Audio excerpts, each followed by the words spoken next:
Esto acá que es el clásico de 18 milímetros, que es el más comercial. También hay de 15, pero 18 es lo importante. ¿Por qué menciono el espesor? Esto va a ser crucial. Esto va a ser parte de tu ley al momento de diseñar o de especiar el mueble. Porque todo siempre maneja en descuento. Ya sea lateral, la parte de la base, divisiones internas. Todo al final siempre vas a tener que restar 18 menos 18 o el doble de repente por 2 que sería 36 milímetros. Y así eso se va a repetir constantemente en el momento del despiece. Es nunca olvidar el 18 y el doble que es 36. Esto se va a manejar en todos lados al momento de hacer el despiece. Por aquí tenemos el tapacanto, la parte que cubre en la parte de los bordes de una pieza de melamina. Recuerden que hay tapacanto, se pone acá, tapacanto, ¿ya? Y existía en delgado y grueso, que son los más comerciales. Pero en el momento del despiece no importa el ancho porque se refila el espesor o se adapta al espesor de la melamina, pero lo que sí prima es prácticamente el espesor del mismo. El tapacanto delgado técnicamente mide 0.45, pero en términos ya técnicos se suele manejar a 0.5 milímetros. Recuerdo que les mencioné también sobre las mediciones, que normalmente uno está acostumbrado a manejar en centímetros, pero en carpintería, en mueblería, hay que empezar poco a poco a familiarizarse y a manejar sí o sí en milímetros, ¿ya? No olvidar, siempre todo empezar a transformar en milímetros. Como eso lo veo, si por ejemplo yo tengo 10 centímetros, en milímetros sería 100. Si yo tengo en este caso un centímetro, en este caso sería 10. Y solamente se multiplica por 10 para hacer esta conversión de manera rápida. ¿Por qué? Porque en milímetros no hay decimales, principalmente por eso. Ya, ahora, sabemos que el tapacanto delgado mide 0.5 milímetros, es decir, ni siquiera llega a un milímetro, es medio milímetro, es una unidad pequeñita. Y luego se va a hacer un juego también con el duplicado del tapacanto, por eso también hay que saber cuánto mide el doble tapacanto. Esto sería por 2, sería un milímetro, ¿correcto? Ya en grueso, el espesor, el clásico, mide 3 milímetros de espesor, ¿ya? Y duplicándolo mide 6 milímetros. O sea, esto de acá prácticamente es ley para el despiece general. O sea, considerando el material principal, ya sea el espesor de la melamina y los bordes, que sería el tapacanto, delgado y grueso. Ya, nunca olvidar, tapacanto y espesor de la melamina es lo que se considera de manera general para el despiece principal. Y luego de esto ya se le agrega más cosas que lo vamos a ver a continuación. ¿Ya?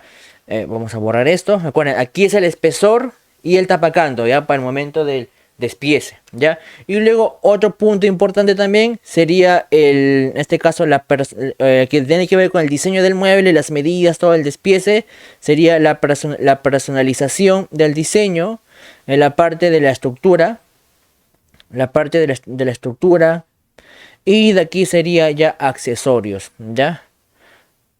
Accesorios.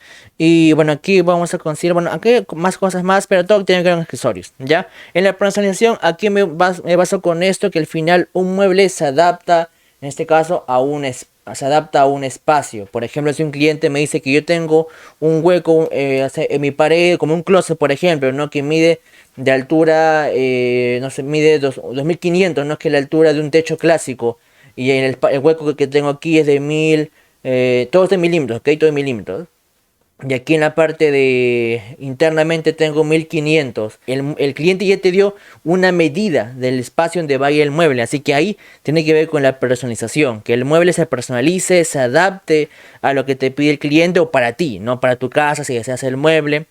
Porque la idea de que alguien empieza a hacer o diseñar muebles de melamina se basa en este principio. O sea, alguien que se quiere hacer un mueble para sí mismo porque no encuentra un mueble en internet que le guste, que le llame la atención o que se adapte a su necesidad de repente, de cosas que tiene que sea guardar. Por ejemplo, hay gente que viaja mucho y tiene varias maletas y que no se adaptan de repente a un mueble clásico, así que uno tiene que construir su propio mueble o mandarlo a hacer, ¿no? Para un ejemplo, ¿ya? Ese es el caso principal. Y luego tenemos la parte de estructura, que yo lo llamo lógica estructural, ¿ya? O sea, lógica estructural. De lógica estructural. ¿A qué me refiero con eso? Es que el mueble sea prácticamente sólido, o sea, sólido, que sea, o sea, bueno, consistente, de que sea de calidad, o sea, me refiero al que las partes del mueble no sea frágil, no se desarme, como esos muebles que puedes encontrar en tiendas comerciales, no sé si que tienen más mal, en este caso, mala fama, que te dura un año y todo, y pasa eso bastante, principalmente radica a esto. Porque el mueble, como se ahorra mucho material, mucho presupuesto, el mueble no es estructural, pero incluso hay formas muy técnicas que uno, por ejemplo, puede ahorrar presupuesto y puede darle consistencia al mueble, que yo luego lo vas aprendiendo con la práctica y por ahí unas cosas te voy a enseñar. Y luego también tiene que ver con con la parte estructural, porque el mueble tiene que ser sólido. Cuando haces un mueble de calidad, tiene que ser sólido, tiene que ser estructural, sea de calidad, ¿ya? Y luego vamos con la parte de accesorios. Ya, accesorios, por ejemplo, cuando instalamos correderas que les expliqué, también con las bisagras, ¿qué más? Cuando instalamos otro tipo, los pistones, otro accesorio, por ejemplo, que tiene que ver ahí, hay tiradores también. Todo ese tipo de accesorios también influye en el despiece o en el diseño. Por ejemplo, cuando tenemos bisagras es porque va a ir puertas. Y las puertas, por ejemplo, no pueden estar muy exactos. Debe haber un espacio de rozamiento de 2 milímetros entre las puertas, por ejemplo. Las correderas tampoco deben chocar una con la otra. También se deja un espacio de 2 milímetros. Los pistones también tienen un espacio interno de 28 milímetros para poder funcionar. Los pistones de gas, ¿ya? Los tiradores, por ejemplo, si son tiradores integrados, hay que hacer un listón, o si son, por ejemplo, unos tiradores que son de aluminio, como de cocina, que van en la parte superior, hay que hacer un descuento, ya sea de 2 a 3 centímetros, depende del diseño y todo eso, bueno, 20 a 30 milímetros, y todo eso cambia, pues, según lo que se considere accesorio, estructura, personalización. Tiene que ver mucho con el diseño del mueble. Todo tiene que ver. Son bastantes cosas que al final se juntan para que sea un diseño. Es un poquito complejo o grande que lo que al final se ve. Uno con experiencia lo va ya teniendo, ya lo ve como algo normal. Por eso a veces muchas personas no tienen mucha paciencia cuando enseñan este tipo de cosas. Porque ellos lo ven como algo normal, pero alguien que está empezando se pierde porque son muchos principios que al final se consiguen. Yo lo ordeno de alguna manera para que sea más cómodo, para que ustedes puedan entenderlo de una manera mucho más organizada, ¿ya? Estos fueron los principios.